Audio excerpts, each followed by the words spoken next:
히브리서 12장 1절부터 8절까지 말씀입니다. 말씀 찾으신 줄 알고 제가 말씀 봉독합니다. 이러므로 우리에게 구름같이 둘러싼 허다한 죄인들이 있으니 모든 무거운 것과 얽매기 쉬운 죄를 벗어버리고 인내로서 우리 앞에 당한 경주를 하며 믿음의 주여 또 온전하게 하시는 이인 예수를 바라보자. 그는 그 앞에 있는 기쁨을 위하여 십자가를 참으사 부끄러움을 개의치 아니하시더니 하나님 보좌 우편에 앉으셨느니라. 너희가 피곤하여 낙심하지 않기 위하여 죄인들이 이같이 자기에게 거역한 일을 참으신 일을 생각하라. 너희가 죄와 싸우되 아직 피 흘리기까지는 대항하지 아니하고 또 아들들에게 권하는 것 같이 너희에게 권면하신 말씀도 잊었도다. 일러스되 내 아들아 주의 징계하심을 경히 여기지 말며 그에게 꾸지람을 받을 때에 낙심하지 말라. 주께서 그 사랑하시는 자를 징계하시고 그가 받아들이시는 아들마다 채찍질 하심이라 하였으니 너희가 참음은 징계를 받기 위함이라. 하나님이 아들과 같이 너희를 대우하시나니 어찌 아버지가 징계하지 않는 아들이 있으리요. 징계는 다 받는 것이거늘 너희에게 없으면 사생자요 친아들이 아니니라. 아멘. 오늘 말씀과 같이 우리 말씀 안에서 특수한 실현의 이유라고 하는 말씀의 제목으로 함께 은혜 받고 말씀 안에서 깨닫게 되는 귀한 시간들 되기를 간절히 소망합니다. 어떤 새 한 마리가 나뭇가지들을 모아다가 그냥 둥지를 막 짓기 시작하는 거예요. 그런데 번번이 그 지어놓은 어느 정도 지어놓을만 하면 그 둥지를 갖다가 누군가 작대기로다가 자꾸만 허무는 거예요. 그런데도 불구하고 누가 허물면 도로 또 갖다가 지어다가 놓고 허물면 또 나뭇가지도 물어다가 또 짓고 이 일들이 반복되는 거였습니다. 그런데 가만히 그 사정을 보니까는 이 작대기, 긴 작대기를 가지고 애써 그렇게 새가 어렵게 가지를 물고 와서 만들어 놓은 둥지를 허무는 이유가 왜 그런가 보니까 그 어렵게 주워온 가지를 가지고 만든 그 둥지는 위험천만한 고압전선이었습니다. 그래서 그 고압전선에 여러 가지로 그 일들이 위험하기도 하고 그리고 그 일로 인하여서 사람들에게도 생겨날 피해 여러 가지 것들을 생각하면서 그 둥지를 갖다 허무는 거였어요. 이런 일들이 여러 차례 아마 수십 번 반복된 것 같습니다. 그러다가 마침내 새가 그 마음을 알아차렸는지 어쨌는지 그 송전탑은 그대로 높은 그 송전탑 전깃줄은 그냥 그대로지만은 이 새가 다른 곳에 둥지를 짓기 시작했습니다. 그 모습을 지켜보고 있었던 그 둥지를 허물던 그 사람은 흐뭇하게 미소를 짓는 모습이 포착되는 예전에 한 그 TV 동물농장에서 본 기억이 있어요. 그 사람의 마음은 둥지를 허무는데 목적이 아니에요. 혹시 저기다가 저었다가 새도 다치고 나쁜 일이 생길까봐 그리고 사람에게도 어려운 일이 또 두 가지가 같이 병행해서 어려운 일이 닥칠까봐 그런 마음의 둥지를 자꾸만 치웠던 것입니다. 아마도 모르긴 몰라도 그 마음이 통하지 않았나 저 혼자 그런 생각을 해봐요. 그래서 새도 마침내 이제 그곳에다가 더 이상 둥지를 짓지 않고 다른 곳에 더 안전한 곳에 둥지를 지었다라는 것이죠. 안전한 곳에 그렇게 짓는 모습을 보고 빙그레 웃는 그 사람의 마음 어땠을까요? 얼마나 흐뭇할까 싶어요. 야, 내 마음이 드디어 통했구나. 아마 이런 마음이었지 않을까 싶어요. 하나님의 신실함, 하나님의 성실함을 우리가 한번 생각해 본다면 마치 우리는 우리의 인생에 대해서 한 치 앞도 알지 못하잖아요. 당장 우리의 5분 뒤도 알지 못합니다.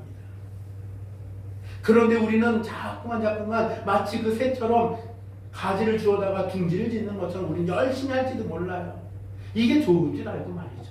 그런데 하나님 보실 때에는 성실하시고 신실하신 하나님이 볼 때에는 그것이 위험천만한 일이 될런지도 모르겠습니다. 근데 우리는 그 뜻을 잘 알지 못할 때는 거기다 또 갖다 물어다 놓고 하는 새처럼 그 일들을 반복하는 줄도 모르겠어요. 그러나 마침내 하나님의 뜻을 안다면 여기가 아니라 다른 곳에 옮겨 있는 것이 맞는 거구나 라는 것을 그때서 깨달을런지도 모르겠죠. 이렇게 비유해서 한번 생각해 본다고 한다면 우리는 하나님을 신뢰하는 이 신실한 믿음이 저여러분들 가운데 있기를 간절히 소망합니다. 따라서 나를 통해서 뜻모를 어려움을 당할 때가 있을 때에 내가 기껏 어렵게 해놓은 것이 와르르 무너지거나 그런 일들이 있을 때에 원망하기보다는 불평하고 낙심하여서 세상을 그냥 비관하고 비판하기보다는 더욱 믿음을 굳건하게 다듬고 하나님의 뜻을 꼼꼼히 살펴보아야 할 줄로도 믿습니다. 왜냐하면 저와 여러분들을 가장 잘 알고 계시는 분이 누구십니까? 하나님 아버지신 줄로 믿습니다. 우리가 가야 할 길을 가장 잘 아시는 분이 바로 그분이십니다. 우리의 가장 형편을 잘 알고 무엇이 필요한지를 잘 아시는 분도 아마 우리 하나님, 분명히 하나님 아버지가 우리를 머리부터 발끝까지 다 아시는 줄로 믿고 우리를 사랑하시는 그분의 그 심정과 뜻들을 바로 헤아려서 하나님 아버지의 인도하심을 우리는 언제라도 혹 잘 되게 될 때에도 안 될 때에도 허물어질 때라 할지라도 우리는 그때의 하나님의 뜻을 바로 알아지는 저여러분들이 되기를 간절히 소망합니다. 이루어지지 않는 기도의 응답은 어떤 면에서는 말없이 인도하시는 하나님의 또 다른 보호함, 또 다른 인도함이다 라고 우리는 믿음의 해석을 함이 옳을 줄로 믿습니다. 내 기도는 왜 안 들으시지? 왜 내 기도는 왜 응답이 안 되는 거야? 라고 불평하기보다는 말이죠. 물론 우리 모든 우리 성도들은, 우리 교회 성도들은 우리 성숙한 심령들이 되어서 그런 분들은 없습니다만은 우리가 기도 응답에 대한 우리의 갈증이 조급함이 일어날 때 하나님은 뭐든지 성급하신 분이 아니라, 인생처럼 성급하신 분이 아니라 하나님께서는 우리를 더욱 견고하게 완전히 세우시는데 그 목표가 있다라는 점들을 조금 더 우리는 살펴보면 더 은혜롭지 않겠는가라는 얘기입니다. 하나님이 우리를 뽑으시면, 뽑는다니까 좀 표현이 좀 이상하긴 한데 하나님이 우리를 뽑으시면 우주 가운데 고르고 골라 만세전부터 택하심을 입었기 때문에 우리를 부르신 줄로 믿습니다. 특별히 우리에게 주시는 그 특수한 사명, 하나님의 자녀라고 하는 특수한 사명 말이에요. 때로는 그 하나님의 자녀로서 또 각 개개인별로 주시는 특수한 사명도 있습니다. 그 일로 인하여서 혹은 그 모든 일들 가운데 감당해야 할 그 사람들에게 감당할 만한 시험과 환난과 시련도 주시기도 합니다. 그러나 피할 길도 허락하신다 라고 했었던 그 말씀을 우리는 믿고, 특수한 환난과 혹은 시련이 다가온다고 할지라도 하나님께서 내게 특수한 사명을 맡기셨지 라고 하는 그 은혜를 기억하면서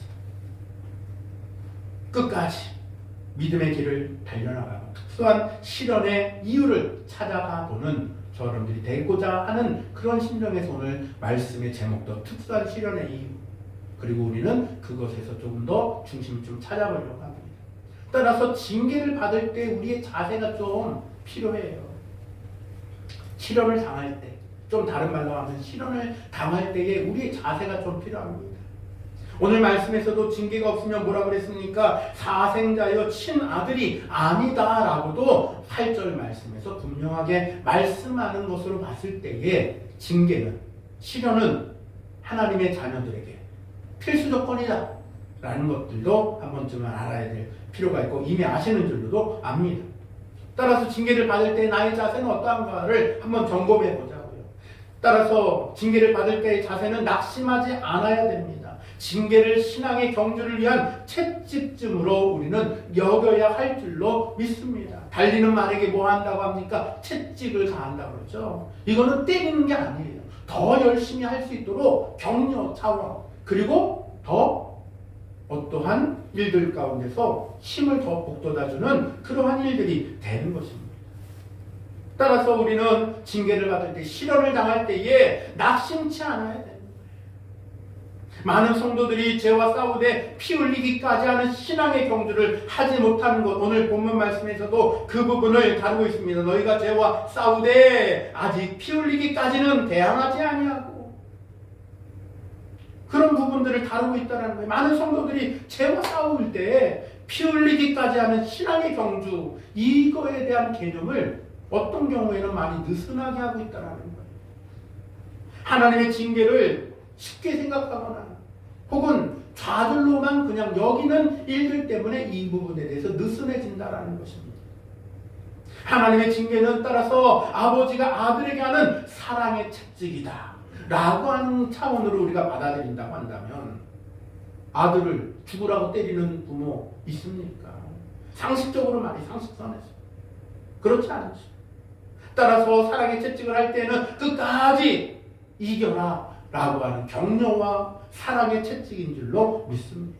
따라서 하나님 아버지께서 우리에게 아들 된 저와 여러분들에게 그 모든 사랑의 징계, 시련을 주실 때는 바로 연단의 방편이다 라는 것을 우리는 기억해야 될 줄로 믿습니다. 바로 이러한 자세를 갖춘 사람은 하나님께서 허락하시고 친히 업그레이드 시키는, 성장시키는 은혜를 받게 되는 거예요. 바로 징계 유익을 얻게 된다라는 것입니다. 이것을 잘 깨닫게 된다는, 따라서 우리가 시련을 당할 때 뭐하지 않게 돼? 자연스럽게 원망하지 않게 되는 거예요. 앞서 말씀드린 그런 이유 때문에 알아진다라는 거예요. 그래서 입술로 범죄하지 않고 주님의 행하실 일들을 오히려 더 바라보면서 묵묵히 순종하는 좋은 태도를 갖추게 되는 줄로도 믿습니다. 조금 더 살펴본다고 한다면 징계의 유익이 무엇일까라는 거예요. 히브리서 12장 11절 말씀에는 징계 유익에 대해서 뭐라고 얘기하셨는가? 무릇 징계가 당신은 즐거워 보이지 않고 슬퍼 보이나 후에 그로 말미암아 연단받은 자들은 그 의와 평강의 열매를 맺느니라. 무엇을 맺는다고요? 의와 평강의 열매를 맺게 한다라고 하는 유익이 있다는 거예요. 할렐루야. 따라서 우리는 의와 평강한 열매를 거두게 되는 유익을 꼭 기억하시기를 바랍니다. 징계의 유혹은 무엇입니까? 잠언서 23장 13절에서 아이를 훈계하지 아니하려고 하지 말라. 채찍으로 그를 때릴지라도 그가 죽지 아니하리라.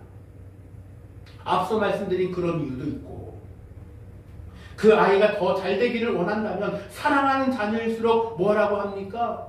매를 때리라고 합니다. 왜요? 그것이 오히려 그 아이를 더 잘 자라게, 어디든지 가서든지 칭찬받는 아이로 자라나게 되게 만들기 때문이다. 무슨 말입니까? 이 말을 요약하면 영혼을 구한다라는 거예요. 겉사람이, 세상의 윤리에서 겉사람을 얘기하는 겁니다만 하나님의 말씀에서는 그 속사람, 즉 영혼을 구한다라는 거예요. 영혼을 구한다. 어디에서요? 죄악에서, 음부에서 건져내시는 구함이 그 안에 채찍질을 할 때, 즉 훈계를 할 때의 말이에요. 그때 그가 진짜 산다라는 것입니다. 또한 징계의 유익은 무엇입니까? 욥기서 5장 17절 말씀에 볼지어다 하나님께 징계받는 자에게는 복이 있나니 그런즉 너는 전능자의 징계를 업신여기지 말지니라 라고 했습니다. 징계를 받는 자에게 복이 있대요. 그리고 전능자의 징계를 업신여기지 말아라 라고 욥기 5장 17절 말씀에 분명하게 말씀하고 있습니다. 무슨 말이에요? 주께로부터 복이 온다라는 거예요. 뭘 받으면? 시련을 받고 징계를 받으면 주께로부터 복이 온다라는 거예요. 꼭 기억하시길 바랍니다. 평안과 또한 기쁨을 얻게 된다라고 잠언서 29장 17절 말씀에 기록하고 있는데, 내 자식을 징계하라. 그리하면 그가 너를 평안하게 하겠고 또 내 마음에 기쁨을 주리라. 우리가 잘 아는 예화 있죠. 처음에 바늘도둑 가만 내버려뒀어요. 그랬더니 나중에는 큰 도둑이 돼갖고 마침내 감옥에 갇혔다가 어마어마한 징벌을 받게 됐는데 그 징벌의 마지막이 사형이었습니다. 사형장이 이슬로 사라져야 될 그 상황이 나타났는데 강도 도둑놈이 된 거예요. 강도 도둑. 그냥 강도 도둑, 돈도 훔치고 사람도 해야 하는 강도 도둑놈이 됐거든요. 왜 마침내 철장에 갇혀서 있다가 이제 사형날만 기다리고 있는데 엄마가 면회 갔어요. 아이고 이놈아, 아이고 불쌍해. 예. 그러니까 아들이 어떻게 해요? 엄마 잠깐만 나 손 좀 잡아줘요. 손을 탁 잡아주니까 갑자기 이 아들놈이 어떻게 했습니까? 엄마 팔을 팍 잡아당기더니 손가락을 물어갖고 끊어냈다고 하는 예화가 여러분들 한 번쯤 들어봤을 거예요. 그랬더니 난리가 났죠. 난리가. 그러더니 엄마의 손가락을 깨문 그 나쁜 놈이 하는 말이 뭡니까? 왜 제가 어렸을 때 그때 그 작은 도둑질을 했을 때 그때 왜 저를 징계하지 않았어요? 그때 저를 매를 때렸더라면 제가 지금 이 자리에 없을 텐데 라고 하면서 했다라고 하는 이야기들을 말합니다. 잠언서 29장 17절의 말씀은 그런 차원에서 축복인 거예요. 뭘 말하는 것? 네 자식을 징계하라. 징계. 그러면 너를 평안하게 하고 네 마음에 기쁨을 주리라 하는 거예요. 또한 디모데후서 2장 25절과 26절엔 말씀은 이렇게 기록하고 있습니다. 거역하는 자를 온유함으로 훈계할지니 혹 하나님이 그들에게 회개함을 주사 진리를 알게 하실까 하며 그들로 깨어 마귀의 올무에서 벗어나 하나님께 사로잡힌 바 되어 그 뜻을 따르게 하실까 함이라. 그러니까 징계하되 그 자녀가 잘 깨달을 수 있도록 진리를 깨달을 수 있도록 뭐 하라는 거예요? 징계하고 훈계하라는 거예요. 그래야 그 자녀가 누구에게 사로잡히지 않는 거예요. 마귀의 올무에 사로잡히지 않는 거예요. 마귀의 올무에서 벗어나고 하나님께 사로잡히는 사람이 된다는 거예요. 그 뜻대로 따르는 자가 생명의 길을 걸을 줄로 믿습니다. 또한 징계의 유익이 무엇입니까? 정죄를 받지 않게 된다라고 고린도전서 11장 32절에 기록합니다. 우리가 판단을 받는 것은 주께 징계를 받는 것이니 이는 우리로 세상과 함께 정죄함을 받지 않게 하려 하십니다. 따라서 우리가요 하나님께 내 생활 속에 나의 모든 삶 속에 가만히 들어왔었던 나는 잘 모르겠는데 받는 시련과 징계가 있다면 여러분 이 고린도전서 11장 32절 말씀을 기억하십시오. 우리가 받는 판단, 우리가 판단을 받는 것은 주께 징계를 받는 것이다 라고 했다는 건 말입니다. 마지막으로 본다면 징계 유익이 무엇인가라는 거예요. 다름 아닌 예수님의 사랑, 주님의 사랑을 알게 된다라는 것입니다. 히브리서 12장 오늘 6절 말씀에서도 기록했던 것처럼 주께서 그 사랑하시는 자를 징계하시고 사랑하시는 자를 징계하십니다. 그가 받아들이시는 아들마다 채찍질 하심이라. 아멘. 그러니 이상히 여기지 말라는 거예요. 사랑하는 주님의 사랑을 알게 된다는 것입니다. 아브라함이 평안하기만 했습니까? 하나님께서는 그를 믿음의 시련으로 단련하셨는데 마침내는 축복을 받게 됐습니다. 그 아들 이삭이 초자연적인 은혜에 의하여서 출생되는 그 은혜도 맛보았고 먼저 하나님의 그 아들을 제물로 바치라고 했었던 일들을 통하여서 하나님께서 예비하심이라고 하는 여호와 이레의 은혜도 기적도 경험한 바가 있습니다. 하나님께서 모든 것을 준비하고 예비하시는 분이시다 라는 것 말입니다. 이런 일을 겪기까지 아브라함 무수한 시련을 극복했어요. 그 무수한 시련을 넘어야만 했습니다. 때로 넘어지고 자빠지고 쓰러졌습니다. 그러나 그럼에도 불구하고 그 시련을 마침내 견뎌냈더니 정력에 속한 그 아브라함의 예전의 이름 아브라함에서 아브라함이 되는 축복을 받게 됐다라는 스토리는 여러분들 너무나도 잘 아시는 스토리잖아요. 하나님의 말씀이 우리에게 주시는 은혜가 바로 그 안에 있다는 것입니다. 내가 죽고 주가 살아. 내가 죽어야 진짜가 살아나는 거예요. 바로 그 말씀, 오늘 우리가 읽었었던, 오늘 우리가 본문으로 잡았던 이 말씀 안에서도 우리는 깨닫게 될 줄로도 믿습니다. 따라서 믿음의 선진들, 믿음의 그 선진들의 증거들을 우리는 바라보면서 누구를 보자고요? 결과적으로는 예수를 바라보자라는 거예요. 우리가 잘 알고 있는 인내의 사람 욥. 욥도 자기의 이전의 소유를 다 잃어버리고 자녀도 잃어버리고 하나님께로부터 얼마나 많은 시련의 그 일들의 과정들을 그가 당하였습니까? 사실 마귀가 하나님께 그 청탁하고 하여서 하나님 앞에 나가서 말했죠. 하나님을 믿는 그 믿음 가짜니 시험할 수 있도록 저한테 권한을 주세요. 제가 반드시 증명해 보이겠습니다. 그래서 시작된 시련이었습니다. 그러나 그 삶, 욥이라는 한 사람의 인생으로 보면 얼마나 큰 아픔이었어요, 사실. 그런데 그 결과를 보면 마침내 먼저에 있었던 것보다 갑절의 은혜, 갑절의 축복을 받았다라는 장면들을 우리는 기억할 겁니다. 그러면 그 결과만 우리는 말하면 안 돼요. 과정도 얘기해야 돼요. 욥은 그 갑절의 축복을 받기까지 먼저 갑절의 환난을 당했어요. 갑절의 시험을 당했어요. 갑절의 공고함을 당했어요. 마음이 상하고 몸이 상하고 집이 풍비박산나는 그 갑절의 고난을 견뎠다는 거예요. 이걸 간과하면 안 됩니다. 그냥 결과만 딱 놓고 이렇게 축복받지 이것만 하면 안 되고 과정을 우리는 꼭 기억해야 되는 거예요.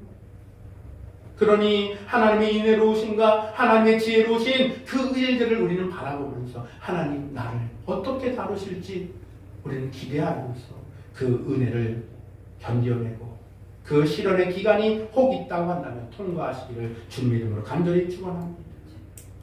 요셉도 어땠습니까? 이스라엘 민족 가운데서 택함을 받아서 그가 한 가문을 이끌어가는 그런 사람이 되기까지 과정까지 잘 기억하실 줄 압니다.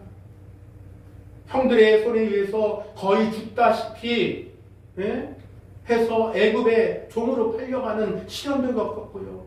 가족하고 강제로 생이별을 당했잖아요. 소년 시절에. 팔려가서 애굽의 군대장관 보디발의 집에 팔려갔고 그곳에서 지혜로우니까 관리 총책을 맡았어요. 그러다가 군대장관 부인의 악독한 함정에 빠져갖고 하지도 않은 일들, 억울한 일들을 덮어씌기 당했죠. 그래서 요옥에 갇히기도 했습니다.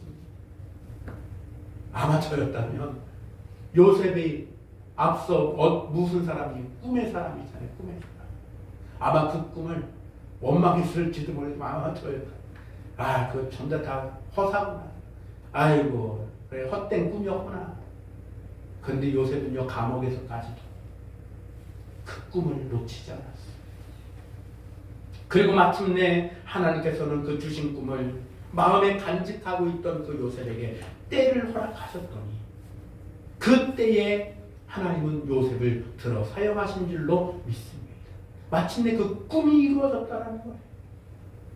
그러기까지 요셉은 오랜 세월의 시련을 참아냈다라고 하는 그 과정도 우리는 또 기억해야 될 줄로 압니다.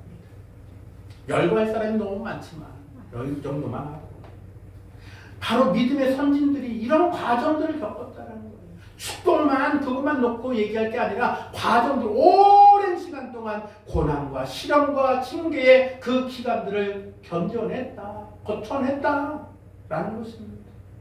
자신들의 눈으로, 자신들의 피부로, 자신들의 몸으로 그것들을 다 당해냈잖아요. 그러므로 하나님의 축복이 그들에게 통하여서 저여러분들에게도 주시는 은혜의 말씀인 줄로도 믿습니다. 따라서 맹렬한 시련이 있다 할지라도 맹렬한 징계가 있다 할지라도 우리는 마음을 무너뜨리지 말고 하나님께서 우리에게 약속하신 그 은혜 하나님의 성실하심과 신실하심을 우리는 믿고 여호와 하나님을 신뢰하며 나아가는 저분들이 된다면 저도 여러분도 이러한 믿음의 선진들을 바라보면서 예수를 바라보는 이 믿음으로 나아가면 마침내 하나님의 은혜가 저분들에게도 함께 동일하게 있을 줄로 믿습니다. 하나님께서는 고난과 역경을 당하는 자에게, 환난을 당하는 자들에게 그 전에 가지고 있던 소유의 그것들뿐만 아니라 능력도 갑절로 주실 줄로도 믿는다라는 말인 거예요. 이것이 우리의 믿음의 전환이 되기를 바랍니다. 귀 있는 자는 들을지어다 라고 했었던 예수님의 말씀을 떠올리며 들으시길 바랍니다. 하나님 앞과 살아있는 자와 죽은 자를 심판하실 그리스도 예수 앞에서 그가 나타나실 것과 그의 나라를 두고 엄히 명하노니 너는 말씀을 전파하라. 때를 얻든지 못 얻든지 항상 힘쓰라. 범사의 오래 참음과 가르침으로 경책하며 경계하며 권하라. 때가 이르리니 사람이 바른 교훈을 받지 아니하며 귀가 가려워서 자기의 사욕을 따를 스승을 많이 두고 또 그 귀를 진리에서 돌이켜 허탄한 이야기를 따르느니라. 그러나 너는 모든 일에 신중하여 고난을 받으며 전도자의 일을 하며 네 직무를 다하라. 디모데후서 4장 3절로 5절까지의 말씀입니다. 우리는 주의 말씀을 귀 기울여 들어야 됩니다. 이제 마무리하겠습니다. 슈바이처 박사에 대해서는 너무 유명한 이야기가 잘 아실 거라 생각해요. 이 슈바이처 박사는 4가지 박사 타이틀이 있었습니다. 신학 박사이기도 있고 철학 박사, 음악 박사, 의학 박사 4가지 타이틀의 박사학위가 있었어요. 특히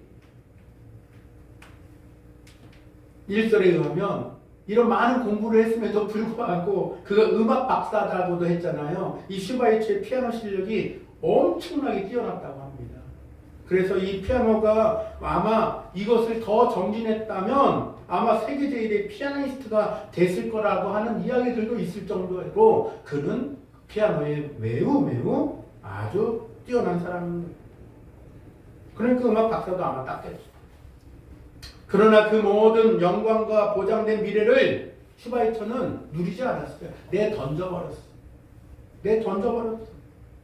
그리고 오히려 촉박하고 황폐한 오지로 그는 들어가기를 작정했습니다. 그곳 사람들을 위해서 헌신할 것을 택했다라는 거예요. 박사 4개면은요 어디든지 어서 오세요죠 뭐. 응? 근데 그거 택하지 않았다라는 거예요. 편안한 생활, 내가 누릴 수 있는 모든 것들 그거 택하지 않고 오히려 촉박하고 아무도 돌아보지 않은 황폐한 그 오지를 택했다라는 것입니다. 그는 죽음에 이르기까지 자신의 일생 평생을 그곳에서 헌신하며 사는 봉사의 삶을 살기도 했고, 그는 또한 자신의 회고록에 의해서 나는 단 한 번도 후회하지 않았다라는 것을 말하기도 했습니다. 스스로 택한 길을 기뻐했고 진심으로 사랑했고 가장 좋은 것을 버리고 가장 어려운 길을 취한 그 선택을 가능하게 한 것, 이것에 대해서 회고하기도 했던 그의 회고록도 보게 되는 것이다. 슈바이처 박사만큼은 아니 어쩌면 그보다 더 큰 것을 버렸던 예수님, 그리고 그의 제자들, 그의 또한 사도라고 일컬어지는 사도 바울의 고백이 우리의 의문을 해결해 줄 것이라 생각합니다. 왜 그렇게 자초할까? 왜 고난을? 피할 수 있으면 피하는 게 좋은 거 아니야? 그런데 피하지 않았다는 거죠. 무엇 때문에요? 그리스도의 사랑이 우리를 강권하신다라고 고린도서 5장 14절에서 바울은 고백하고도 있습니다. 그래서 안 피한 거예요. 피하지 않는 거예요. 그리스도의 사랑이 나를 강권하십니다. 그리스도의 사랑의 이름으로 우리가 소중히 여겼던 것들, 앞서 말씀드렸던 이 슈바이처 박사처럼 버릴 수 있습니까? 줄 수 있습니까? 그러한 각오와 결심이 있기를 주님의 이름으로 축원합니다. 그거만큼 크지 않을지라도 자그마한 것부터 우리가 버릴 각오와 줄 수 있는 이 각오 말입니다. 이 믿음 말입니다. 무엇 때문에요? 바울이 얘기한 것처럼 그리스도의 사랑이 나를 강권하신다. 라고 했었던 그 말씀, 바로 예수의 사랑 때문에 우리는 그렇게 할 수 있을 줄로 압니다. 예수의 사랑, 예수의 사랑, 바다 물결같이 내게 임하니 영광의 물결에 온전히 쌓여서 내 영혼의 기쁨 한량없도다 했었던 찬송의 가사도 한번 생각해보면 좋을 것 같습니다. 나의 믿음은 과연 그러한 것들을 용납하고 할 수 있는지 나 스스로에게 물어보는 한 주간이 또한 되시기를 주님의 이름으로 간절히 소망합니다.